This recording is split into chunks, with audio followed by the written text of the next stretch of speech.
Klik adalah jalan ninja kita menuju adiksi. Akses untuk mendapatkan kesenangan instan, pemenuh hasrat, pembunuh waktu. Setiap kali kita membanjiri otak kita dengan dopamin, dengan bermain game, bersosial media, browsing tanpa tujuan yang jelas, buka YouTube melulu, atau pornografi. 2 jam bermain game tak terasa lama, tapi 10 menit belajar langsung sakit kepala. Dan melalui sentuhan jari, sentuhan jari di handphone kita, itu adalah eskapisme kita. Kapan terakhir kamu makan tanpanya? Kapan terakhir kamu beranjak tidur tanpanya? Kapan terakhir kamu pacaran tanpanya? Kapan terakhir kamu boker tanpanya? Kapan terakhir kamu hangout tanpanya? Kapan terakhir kamu bersenang-senang tanpanya? Kapan terakhir kamu berlibur tanpanya? Kapan terakhir kamu bercinta tanpanya? Sekarang bayangkan, suatu hari kamu tidak dapat mengakses internet atau menggunakan gadget kesayanganmu. Apa yang akan terjadi padamu?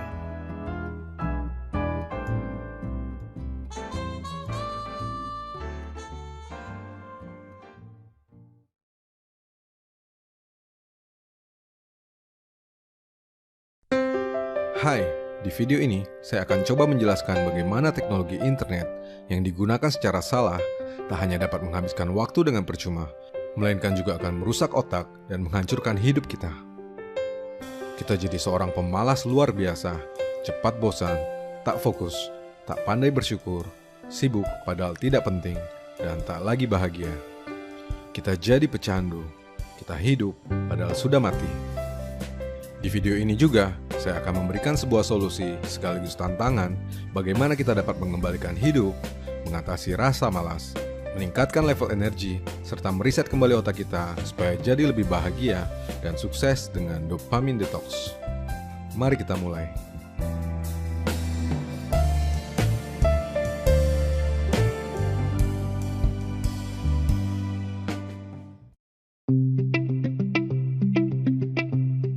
Waktu kita mendapatkan A setelah belajar dengan tekun selama berhari-hari, kita merasa bahagia.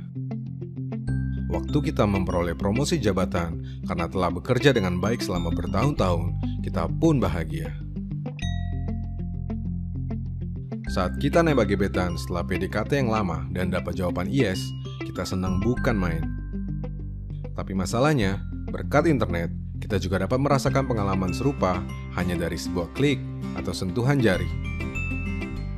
Itu terjadi saat kita mendapatkan likes di sosial media, bermain game, order junk food via aplikasi, atau menonton pornografi. Kebahagiaan kini berada di ujung jarimu.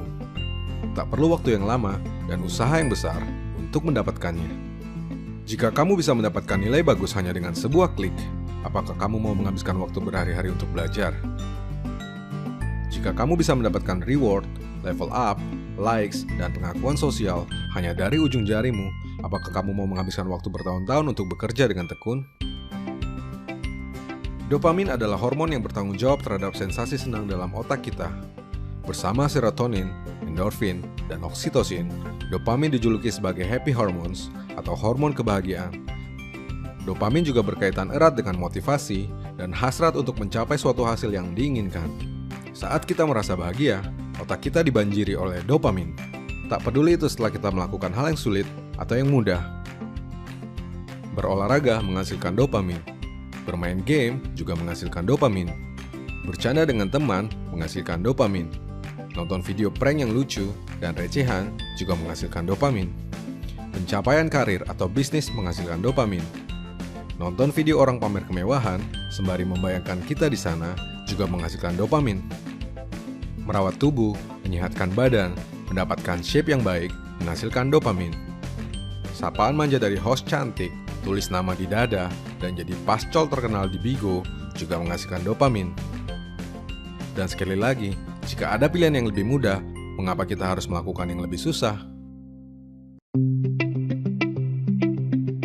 Tapi sayang beribu sayang, semua itu pada akhirnya membuat kita tak lagi menghormati proses, merusak sistem reward dalam otak kita.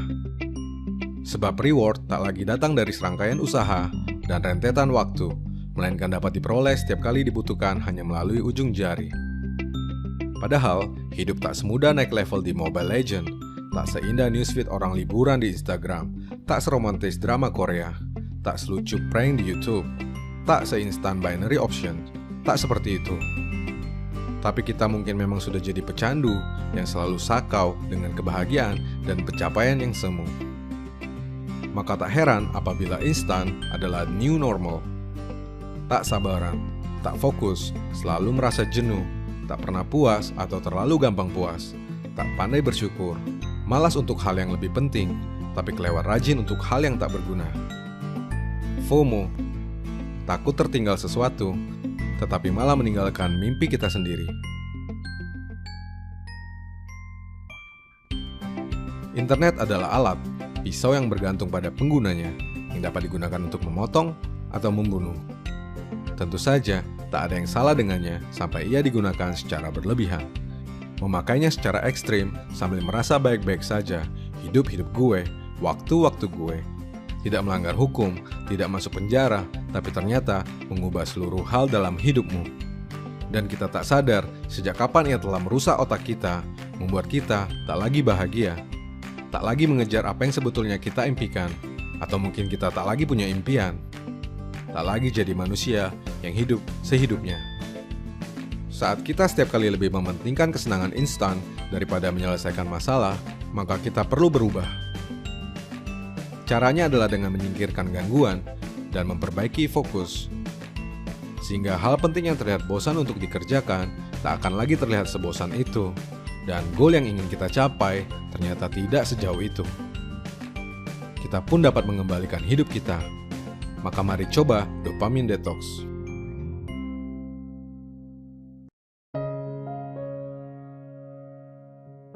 Sebuah pertanyaan, mengapa ada orang yang begitu fokus dengan hal-hal penting dalam hidupnya, tidak malas bekerja, selalu mengembangkan bisnisnya, mempererat hubungan sosial, sementara yang lain begitu malas melakukannya, tapi malah menghabiskan waktu begitu percuma dalam candu internet?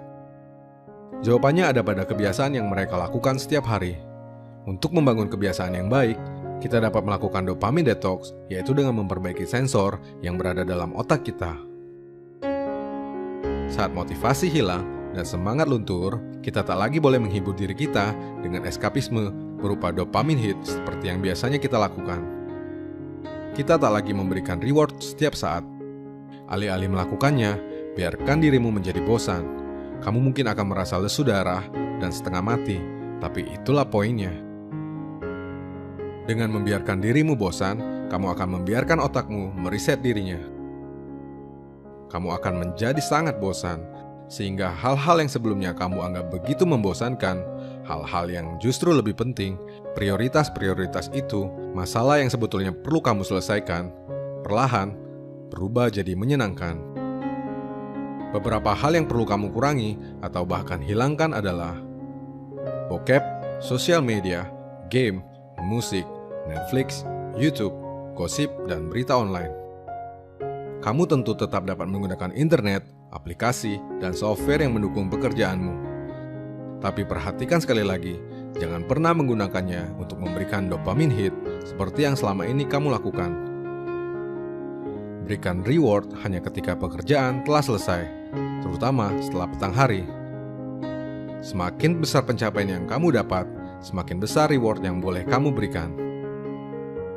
Ini seperti berbuka setelah puasa seharian. Selanjutnya, pertahankan detox ini selama 100 hari berturut-turut hingga menjadi habit yang baru.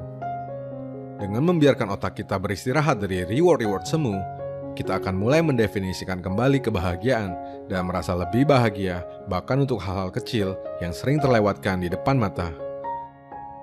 Dedaunan jadi lebih hijau, kicau burung jadi lebih merdu, kopi pahit terasa lebih nikmat. Hidup tenang, pikiran segar, bebas gangguan, lebih fokus, lebih produktif. Hingga akhirnya kita pun jadi punya lebih banyak ruang dan waktu untuk menyusun ulang goal yang ingin kita raih, sekaligus secara perlahan mulai fokus untuk mencapainya. Saya Rianto Astono.